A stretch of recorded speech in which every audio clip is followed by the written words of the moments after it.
The third time is definitely the charm.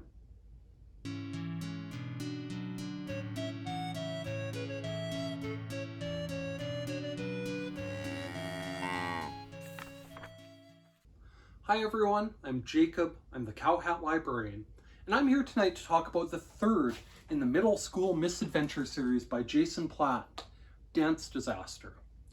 Now, if you weren't already aware of this series, it's based on Jason Platt's webcomic Mr. and Me that he wrote for a number of years about a single dad and his son living together and having day-to-day adventures.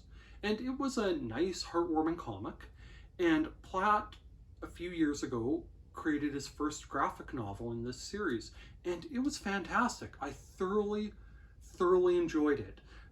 And Newell's antics as he got forced into performing in the school's talent show. It was great. And Platt followed it up with a second one regarding Newell and a lost hat, and it didn't quite hit the same heights. It was a little disappointing to me. And I'm happy to say that with the third book in the series, the third graphic novel in the series, I should say, Platt has regained his footing. This was fantastic.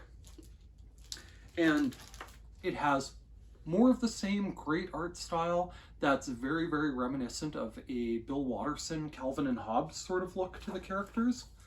And the colors are clear, and it's just fantastic. Platt knows exactly what he's doing, and he does it all to great effect in this graphic novel. So, as the story starts, Newell's explaining to his dad about what happened at school. Something big is going down. A teacher is getting ready to post some posters about a big event happening at the school, and Newell and his group of friends have a bet about what it might be. And the stakes are big because they're all wagering their desserts for an entire week. So his friends have various different theories, and Newell bets that it's going to be the announcement of a school dance. And he's happy about that prospect because the last dance was amazing. He and his friends went as a group of friends together, and they partied the night away, and he invented a dance that caught on among the school body, and it was a fantastic night. And he's hoping for more of the same. Well, as it turns out, Newell was right, and he wins the bet. And so he's got the dance to look forward to, he has a week's worth of lunchtime desserts to look forward to, and the future is bright. Until it isn't. You see, Newell wanted this dance to be the exact same as the other one, where he and his friends went as a group of friends. And in the process of explaining why he wants it that way, he and his friends talk about the different ways that students at his school ask each other out. From the bold approaches to the signs in the cafeteria to other methods. And he's worried that if one of their group asks another one out, or someone from outside of their group out, it'll destroy the whole dynamic that made that previous dance so wonderful. So, in the process of talking about things, Newell gets jinxed, and things start falling apart very quickly. His friends who had agreed to just go as a group started pairing up and asking people out and going as couples. His desserts, one of his classmates that he won the bet from always packs kind of gross desserts. His dad seems a little off, and their weekly schedule gets interrupted a little bit because his dad has started dating, not just anyone, one of Newell's teachers. And things are just going very badly for Newell.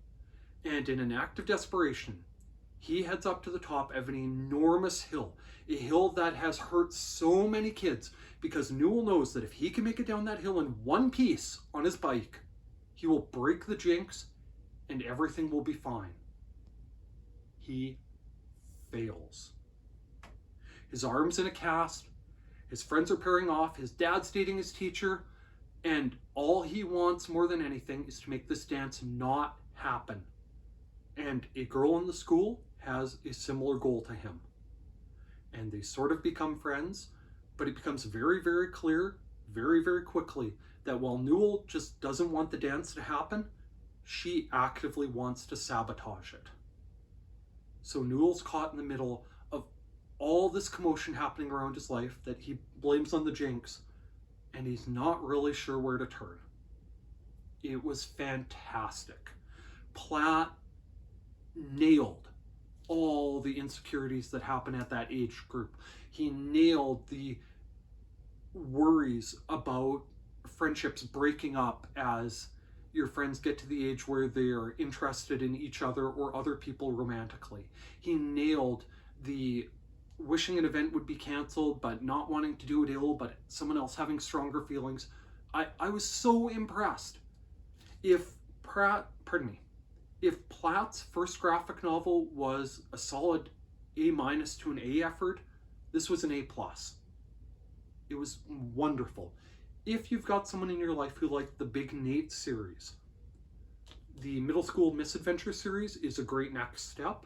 If you're reaching further back and you're someone of my generation who remembers the Lunchroom series of books, particularly Frog Punch, where a group of 6th graders is forced to have a school dance and runs into much of the same problems, then this would be a good follow-up, or vice versa, if you can still find a copy of that Frog Punch book anywhere around. I don't think it's been reprinted since about 1992. Now, with all that said, there are spoilers ahead because I have to talk about the deal breaker.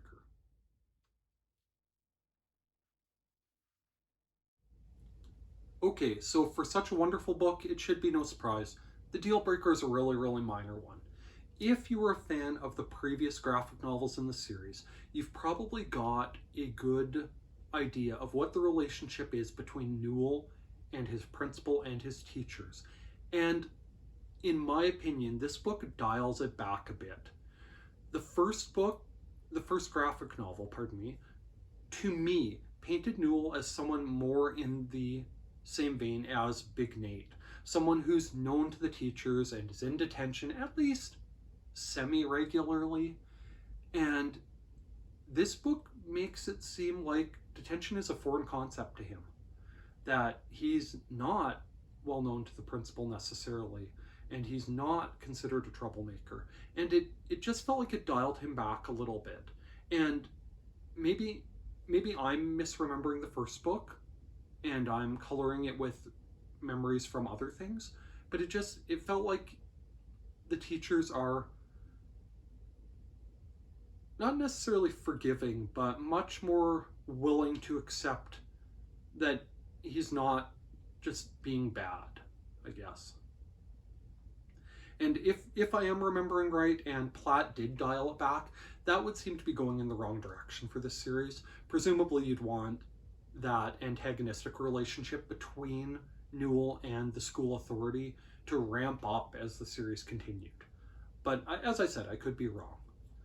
Seriously though, with that one little nitpick aside, go borrow this series from your local library.